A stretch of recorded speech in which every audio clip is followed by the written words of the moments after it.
Yes, we begin this hour with a woman advocate group, the Nigerian Feminist Forum, which has raised the alarm over rising inequalities and cases of violence against women in Nigeria. Well, actually raising and rising from its third biannual conference in Abuja, the forum called on the federal government to take steps to bridge gender inequalities and escalating economic, political crisis and violence against women and girls in all spheres of society. Nigerian women have experienced the worst socioeconomic and political outcomes in the last 10 years due to increased insecurity, violence, poor economic status, and lack of access to decision-making positions. We are concerned about the high rate of insecurity in the country, which has severely impacted women's life in all fronts. Many live in perpetual fear and anxiety of attacks from criminal elements in the country.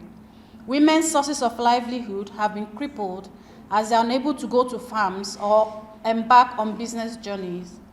Parents have continued to withdraw their girls from school in parts of the country due to violent clashes, kidnappings, and insurgency. We, as the NFF, hereby call on the Nigerian government to implement progressive national, regional, and international legal instruments that provides comprehensive set of human rights for women. We are women who have capacity and have analyzed the socio-political, economic context in which boys and girls are socialized and where we all grow up to be adults and agents, for impacting on the society. We are women who have agreed that we will stand at the battlefront to make sure change happens so that there is justice all round.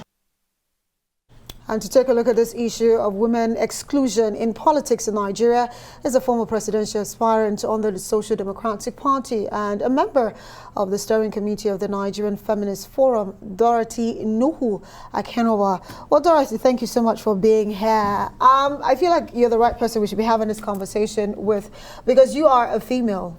Yes, obviously, and you were an aspirant. You tried to vie for a position to become president of Nigeria, and yes. I'd listened to you a couple of times talk about your plans for the Nigerian women, but you eventually did not succeed. So you are the right person to really have this chat with. So talk to us about the challenges really inhibiting the chances of the Nigerian woman to really make an impact, especially in the political sphere.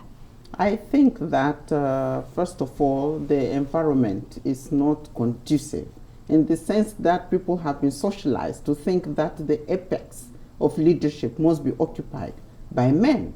And so the mindset is not very welcoming to the change of having a woman lead at the apex of the Nigerian government.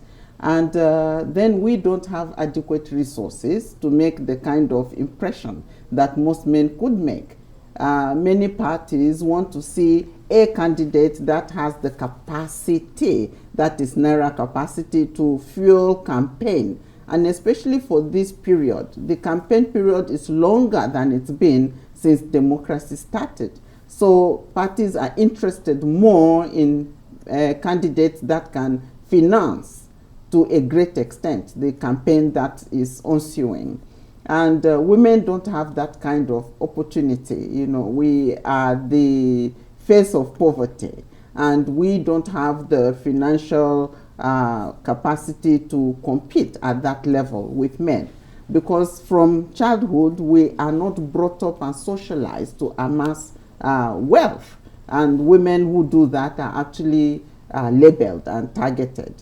And the other thing is limited experience, because men have stayed longer in the game. They know better how to walk the ropes than we do. And so we go in there and we fall victim or prey of the kind of devices that are in place within the party structure and processes.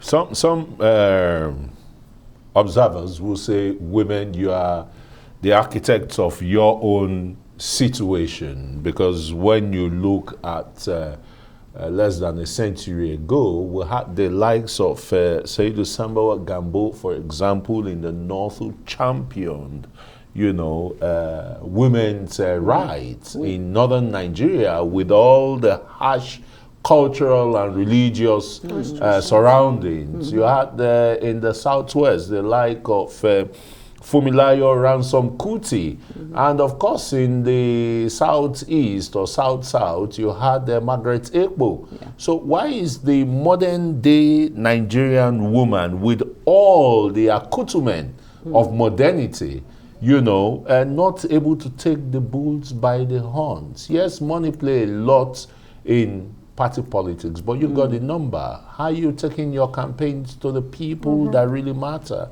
Well, let's start by interrogating the fact that times have changed. We had between these great women you've mentioned the military rule, and that has impacted on the mindset that people have. Because throughout the military regime, we didn't see any of the military Some started women before the military there. regime, like Fumilayo and some Kuti and Margaret Ekpo started during the colonial era. Yes, that's what I'm saying. Yeah. They were there. But in between, we've had military regime, and so we have that mindset of militarization. Because throughout the military regime, we didn't have women governors, we didn't have women presidents. And that is the kind of mentality. It means that we have not totally demilitarized, our mindset. And if you look at the oncoming of democracy in 1999, you would discover that there were more female aspirants, all through than there are now. It just means that there is an increasing trend due to extremes, in points of view, in terms of culture, in terms of religion, because people are using those platforms to exploit people's attitude, towards leadership, so that they can keep the status quo. It benefits them, and so they want to keep it that way. Right. Well, you know what? At the end of the day, there are challenges, no doubt about it. But some would say, aside from the fact that, yes, we had some laws thrown out at the National Assembly, 3 of them, the gender laws thrown out. Yes. But affirmative action is something Nigeria is signed up to. But yet, government after government after government, we fall short. Less than 10%. Less than 5%. Well, actually, we've not gone up to 10%. So, how can we as women galvanize to show what we're capable of? How can we get this, opportunities that we truly deserve? Well, I think that the way it is now towards 2023, we are examining the candidates and examining their manifestos and all the promises they are making, and we're going to throw our weight behind those candidates that so you're saying the women who are going to use our numbers, our numerical strength, really to push for the candidates we believe would work in our favor? In our favor, yes. Those that commit to giving us our affirmative action. And I think that, we should go beyond the 35%, because it's been over 20 years since we were supposed to do 35%. In principle, we should now be at parity, so that we have, just like our population is 49.7%. Yeah, I mean, that is like 50-50, yeah. If we go to the closest decimal. And that is how it should be right now. So we'll be looking out for the candidate that is going to give us what we want in terms of appointment. And we can already see that playing out in the campaign organization and the teams they have. We are already scrutinizing how many women they have given positions to. President Muhammadu Buhari made some promises, but here we are. I think as a last count, we had about 7 women in his cabinet. That's why you should check the campaign organization and see how many women there are, because it shows how comfortable they are going to be having us after election. Dorothy, it's just like a season of lamentation, from you, with a kind of force that you have to galvanize the women, is what I'm saying. The market women, when you look at women every Sunday, they tie their beautiful wrappers, they're attending one social functions from the church, from the villages and the town meetings and what have you.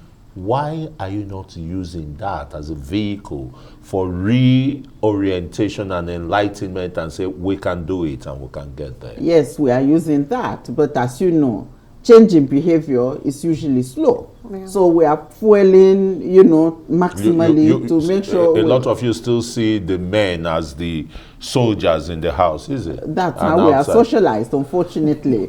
So it's a fault of the patriarchal system that we have. And to dismantle it is very difficult because the people who are benefiting from the system have the wherewithal to fund the bills to keep the status quo. Well, other than politics, as we wrap up this conversation, Dorothy, you're a member of the Feminist Forum. Here in Nigeria, once you use the word feminist, they think negative. A woman who wants to be a man. Explain to us quickly as we wrap this up. A feminist, what does it mean? A feminist especially is, in the modern Nigeria. Well, feminists all through life cycle, wherever they are women who identify injustices within systems and struggle to correct those injustices. And so in Nigeria, we have our issues that are pressing, and those include the discrimination that we have all over the place against women in our diversity.